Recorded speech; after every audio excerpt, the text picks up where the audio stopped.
Film berlanjut di dalam gua batu. Semua orang berhasil menghancurkan dinding batu tersebut. Lalu si kakek ini maju dengan angkuhnya bahwa ini jalan keluarnya, tetapi dia malah mendapat serangan dari gua tersebut. Hingga tidak bisa melawan dan tertelan oleh jebakan keganasan tersebut. Di saat yang lain, takut tidak ada jalan keluar, si Hao meyakinkan bahwa mereka bisa menerobos satu jalan dan mengajak mereka semua pergi. Mereka pergi melewati terowongan yang berisi banyak jebakan yang tak dapat diprediksi. Lalu si bola kecil mengambil alih dan memimpin jalannya hingga melewati terowongan sempit, dan yang berhasil lolos hanya 2 orang saja. Dan saat itu, mereka menemukan cahaya yang mereka pikir jalan keluar dari hutan batu tersebut. Tiba-tiba jimat dalam diri Shi Hao menyala yang membuat rekannya keheranan dan mengajaknya cepat jalan. Tetapi Shi Hao merasakan sesuatu.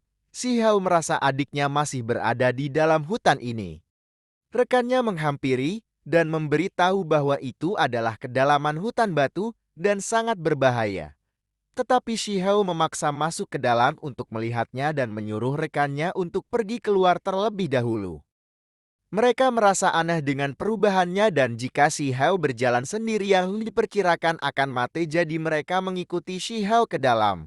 Saat ada di pintu kedalaman hutan, rekannya memberitahu bahwa harus segera pergi setelah menemukan adiknya. Shi Hao merasakan bahwa perasaannya semakin kuat.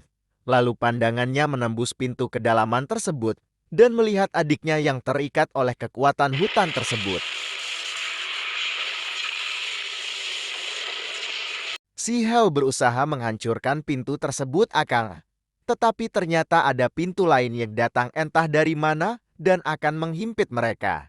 Rekan perempuannya mencoba untuk menyerang pintu tersebut dengan sekuat tenaga, lalu saat sudah hampir terhimpit, rekan perempuannya menemukan jalan keluar dan segera masuk bersama si bola tadi, tetapi Shi Hao tidak masuk ke dalam jalan keluar tersebut hingga rekannya mengira bahwa Shi Hao telah mati tertimpa batu. Akan tetapi tiba-tiba ada tumpukan batu yang mengeluarkan cahaya dan ternyata itu adalah Shi Hao dan dia telah membawa adiknya kembali dengan selamat. Shi Hao meminta maaf kepada adiknya karena terlambat menyelamatkan adiknya dan mereka semua senang.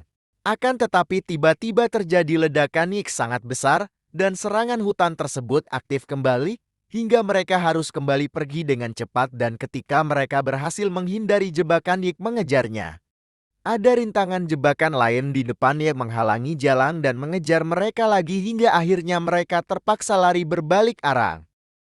Dan setelah menghindari serangan jebakan kedua, masih ada jebakan lain yang menyerang. Lalu Shi Hao menyuruh untuk membuka jalan saja saat melihat setiap gunung dan menghalang serangan itu hingga selesai. Setelah aman dari serangan, Shi Hao memberikan jimat ungu kepada adiknya supaya kembali pulih, dan sang adik memberitahu bahwa seluruh alam batu ini berisi jebakan yang menyerap tenaga semua orang, dan sang adik juga mengira bahwa dia akan mati pada saat itu. Sang adik tak mengira tiba-tiba ada suara gemuruh dari bawah, lalu dinding mengapit ke tengah dan menjadi labirin, tutur si adik. Sang rekan bola pun menjelaskan jika bukan karena Shi Hao yang memecahkan celah, sang adik akan tetap mati. Rekan perempuannya pun juga memberitahu bahwa mereka sudah berada di dunia tanah ini 1 hari 1 malam. Seharusnya mereka sudah dekat dengan bagian tepi alam sarang, tetapi tidak tahu jalan keluarnya. Rekan bolanya pula hanya bisa membantu sampai sini dan seharusnya di sekitar sini.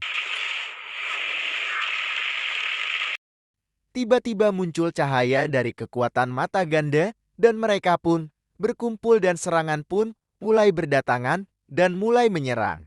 Dengan sigap langsung dihalang oleh Shi Hao menggunakan perisai biru tetapi serangan itu terlalu kuat hingga membuat perisainya retak dan hancur.